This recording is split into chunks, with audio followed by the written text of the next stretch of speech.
As an PF member, I am saying I'm not in support of that thing when on amend the constitution, passing a referendum.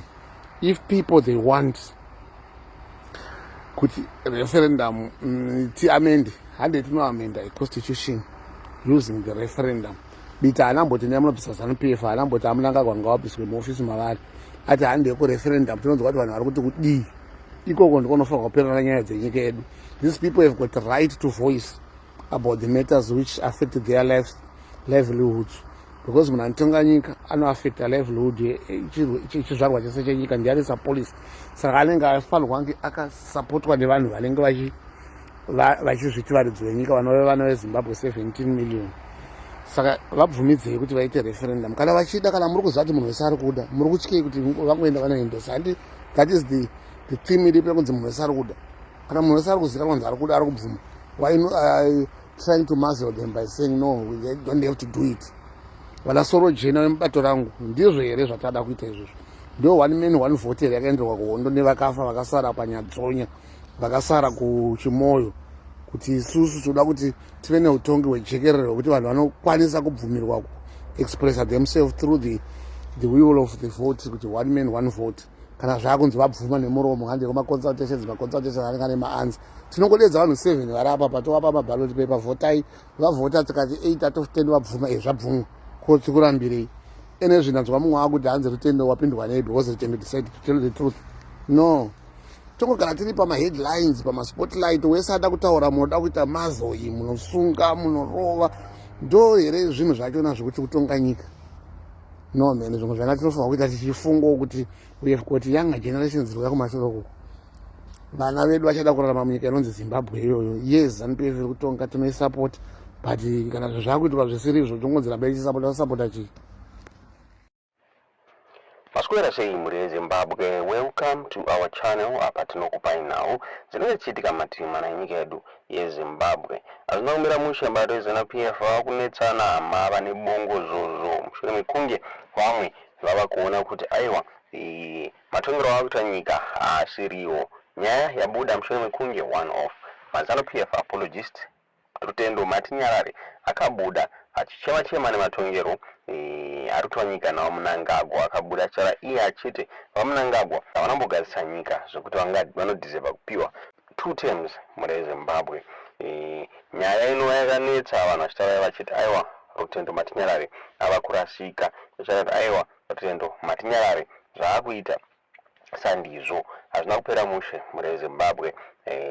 Vanhu vakabuda ana Tsenengamo ana Godfrey Tsenengamo vachitaura ivo vachiti aiwa Matinyarare ava kuita zvinhu zvisingatendero mubato reZANU-PF, zvisinei kune vamwe maactivists nevamwe masupporters aya paforefront bato reZANU-PF vanozikanwa nekusupporta bato reZANU-PF vakabuda vachitaura vachiti aiwa sebato pakutokanganiswa kuti kana pataurwa chokwadi munhu uwanikwa achisilencwa nekuda kutaura chokwadi. There is a video yatakuvigirai one of ma loyalist eZANU-PF anonzi Benji, anova mumwe wevanhu aimira naMnangagwa, abuda achitaura achiti aiwa the way akutongwa nenyika hazvichaite. Kana pataurwa chokwadi munhu uwanikwa achithreatenwa, aiwa sandizvo muri Zimbabwe. Tisingade kuwesta nguva yenyu tivangokusiyai muchinzwa video rabuda Benji achitaura iye achiti kana zvadaro musangano wacho waparara, kana zvadaro nyika yacho yaparara. Mubva madza zvamuri kufunga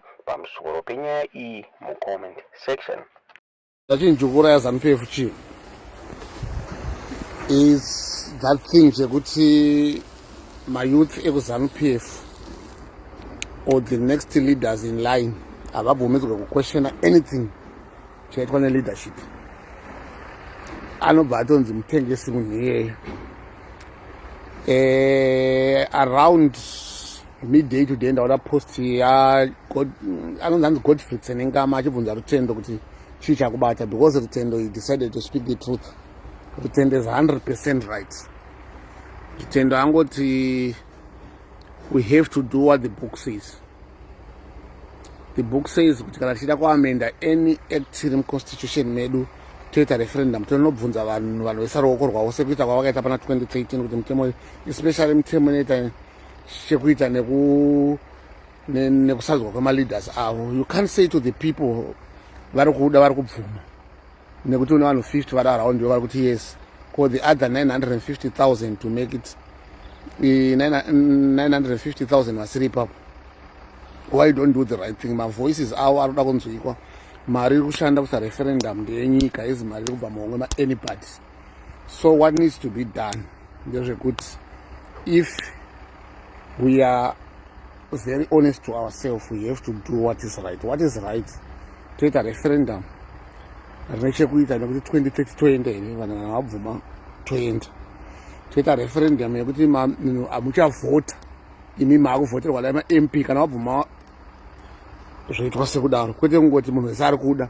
Tikuita maconsultation hamune anzi yekuti vabvuma kudhara, asi vanhu vakati aiwa handisi kuzvida, vakatanga kuda kuti aiwa izvi handisi kuzvida because zvakaipira musunga. Biti makamusungire madhuku makamuroverei, ene zviri tenda is telling the truth, is just saying only what is called the truth. Ndozvitaura kutenda. Inini as a ZANU-PF member, I am saying I'm not in support of that thing zvokuenda kunoamenda constitution pasina referendum. If people they want kuti referendum tiamende, hande tinoamenda a constitution using the referendum. Biti haanamboti nemunobvisa ZANU-PF, haanamboti amunangagwa ngawabviswe muofisi mavari. Ati hande referendum tinonzwa kuti vanhu vari kuti kudii. Ikoko ndikonofanirwa kuperera nyaya dzenyika yedu. These people have got the right to voice about the matters which affect their livelihoods. Because munhu anotonga nyika anoaffecta livelihood chizvarwa chese chenyika, ndiye police. Saka anenge afanirwa kunge akasupportwa nevanhu vanenge vachizviti varidzi venyika vanove vana veZimbabwe 17 million. Saka vabvumidzei kuti vaite referendum kana vachida, kana muri kuziva kuti munhu wese ari kuda, muri kutyei kuti vangoenda vanoendesa. Handi that is the theme iripo yekunzi munhu wese ari kuda. Kana munhu wese ari kuziva kwanzi ari kuda, ari kubvuma, why trying to muzzle them by saying no, we don't have to do it? Vala soro jena vemubato rangu ndizvo here zvatada kuita izvozvo. Ndo one man one vote yakaenderwa kuhondo nevakafa vakasara panyadzonya, vakasara kuchimoyo, kuti isusu toda kuti tive neutongi hwejekerere hwekuti vanhu vanokwanisa kubvumirwa expressa themselves through the will of the vote, kuti one man one vote.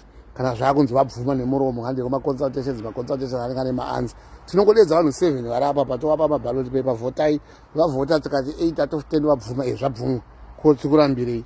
Ene zvinanzwa mumwe akuti hanzi rutendo wapindwa nei because rutendo decided to tell the truth. No, tongogara tiri pamaheadlines, pamaspotlight, wese ada kutaura, munoda kuita mazoi, munosunga, munorova. Ndo here zvinhu zvachona zvokuti kutonga nyika. No man, zvimwe zvana tinofanirwa kuita tichifungo kuti we have got younger generations dziri kumashure uko. Vana vedu vachada kurarama munyika inonzi Zimbabwe iyoyo. Yes, ZANU-PF iri kutonga, tinoisupport, but kana zvakuitwa zvisiri izvo tongonzi ramba ichisapota chii.